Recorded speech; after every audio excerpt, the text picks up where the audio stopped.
করেছি। আমাদের প্রতিনিধি দলে ছিলেন জাতীয় নাগরিক পার্টির মুখ্য সংগঠক জনাব হাসনাত আব্দুল্লাহ, উপস্থিত ছিলাম সিনিয়র যুগ্ম আহ্বায়ক আমি আরিফুল ইসলাম আদিব, উপস্থিত ছিলেন সিনিয়র যুগ্ম সদস্য সচিব ডক্টর তাসনিম জারা এবং সিনিয়র যুগ্ম মুখ্য সমন্বয়ক আব্দুল হান্নান মাসুদ।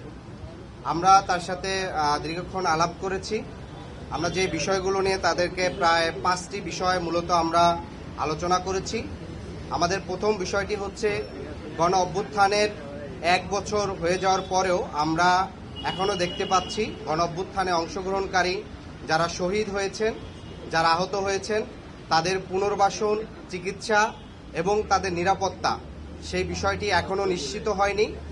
আমরা কিছুদিন পূর্বেও দেখেছিলাম শহীদ পরিবাররা তাদের দাবিতে মাঠে নামলে সেখানে পুলিশ লাঠিচার্জ করে এবং বেশ কিছু শহীদ পরিবারের সদস্যরা আহত হন। আমরা সরকারের